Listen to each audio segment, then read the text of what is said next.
Assalamualaikum warahmatullahi wabarakatuh.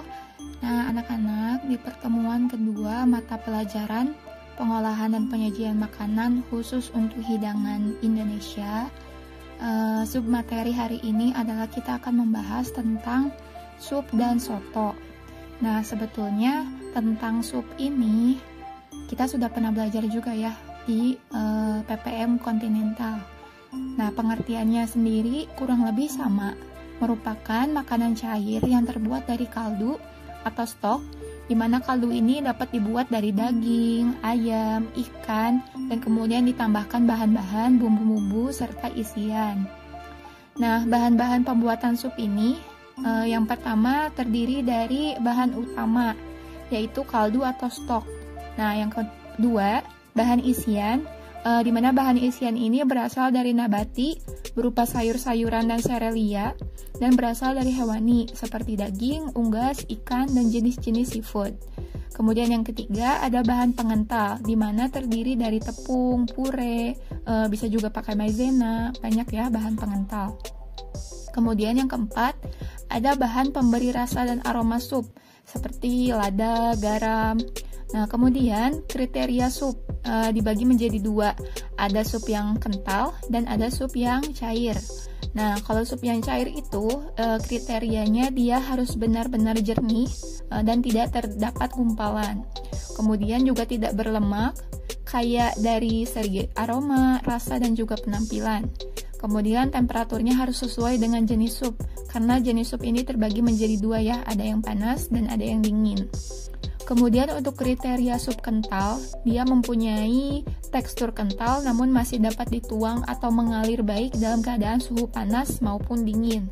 Kemudian tidak berbutir atau bergumpal, jadi ketika kita menggunakan misalnya tepung sebagai pengental, harus dipastikan bahwa tepung tersebut tercampur dengan rata, sehingga tidak terdapat butiran ataupun gumpalan tepung.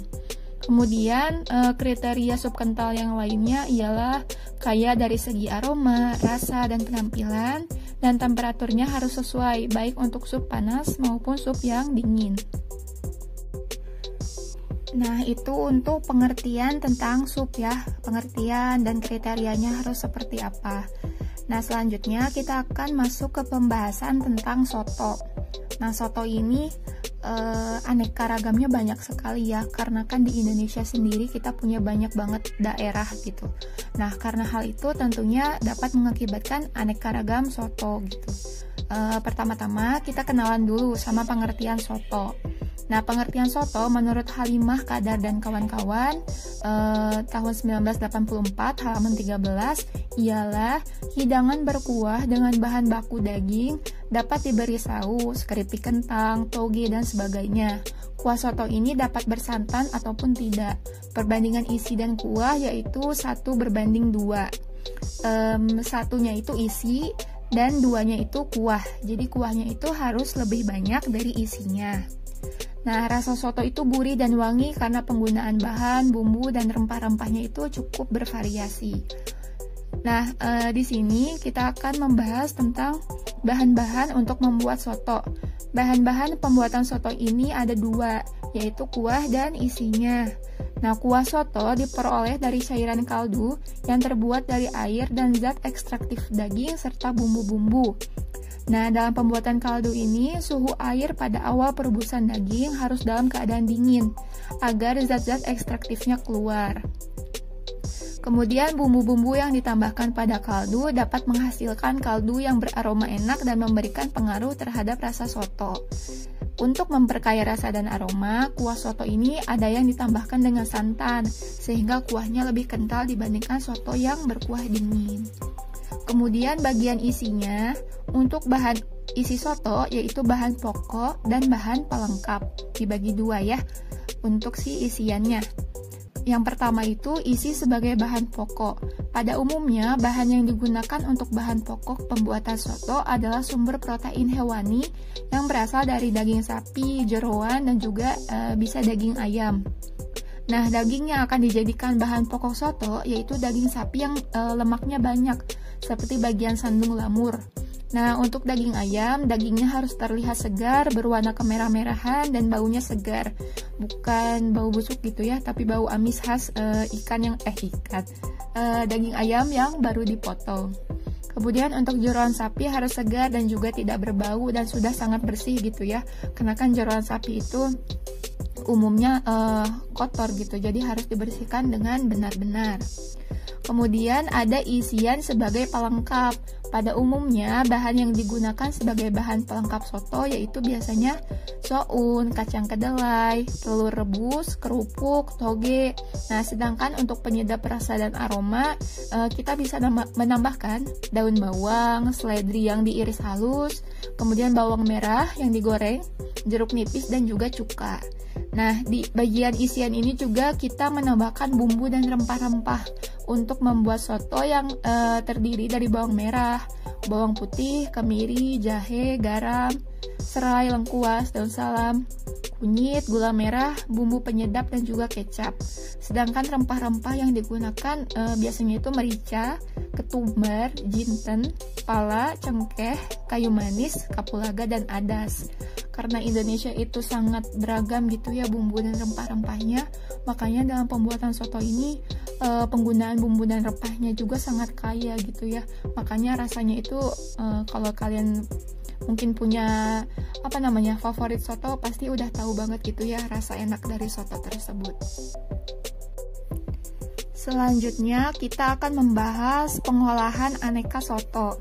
Nah, pengolahan soto merupakan serangkaian proses mulai dari persiapan yang meliputi pemilihan bahan makanan dan juga peracikannya, pemasakan hingga penyajian disertai aturan-aturan yang perlu diikuti untuk memperoleh hasil yang baik. Nah, proses pengolahan soto ini meliputi 3 tahap ya. Yang pertama ada tahap persiapan, di mana pada tahap persiapan ini biasanya kita menyiapkan bahan-bahan dan bumbu yang akan dipergunakan untuk membuat soto. Bahan-bahan dan bumbu harus dipilih dalam keadaan segar. Kemudian membersihkan dan meracik bahan-bahan serta bumbu tersebut. Yang kedua ada cara membuatnya. Biasanya diawali dengan membuat kuah. Biasanya umumnya dalam pembuatan kuah soto digunakan teknik merebus untuk membuat kaldu yang berasal dari daging sapi dan daging ayam dan pemberian bumbu serta rempah-rempah. Kemudian ada bahan pokok. Teknik memasak yang digunakan untuk bahan pokok adalah merebus. Karena dia berkuah gitu ya, jadi otomatis teknik pemasakannya adalah dengan cara merebus. Kemudian ada bahan pelengkap. Teknik memasak yang digunakan untuk bahan pelengkap biasanya itu merebus juga, biasanya telur ya. Telur yang digunakan kan telur rebus, biasanya itu direbus, kemudian digoreng seperti kacang kedelai, kerupuk, irisan bawang merah, itu biasanya digoreng. Kemudian juga ada soun. Soun biasanya bisa cukup dengan direndam, tapi ada juga yang harus direbus sebentar gitu ya. Nah, yang ketiga ada cara menghidangkan soto. Nah, soto ini dihidangkan dalam sebuah mangkuk dengan cara bahan pokok, yaitu daging atau jeroan sapi yang dipotong-potong, atau daging ayam yang biasanya disuwir, kemudian disatukan dengan bahan pelengkap seperti toge, soun, telur, perkedel, kentang, lalu disiram dengan kuah. Contohnya bisa kita lihat pada gambar gitu ya. Jadi dalam satu mangkuk itu lengkap gitu, semuanya ada. Kemudian kita akan membahas kriteria soto. Nah, kriteria soto ini berkuah kaldu atau dengan santan gitu ya. Jadi ada yang hanya kaldunya saja, ada juga yang kalau misalnya mau lebih gurih, biasanya ditambahkan dengan santan. Kemudian perbandingan antara kuah dan isi itu 2:1. Tadi sudah dijelaskan ya, kuahnya 2 bagian dan isinya 1 bagian. Jadi kuahnya lebih banyak daripada isinya.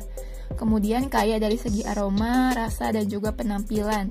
Dan temperatur untuk penyajian biasanya soto itu disajikan panas.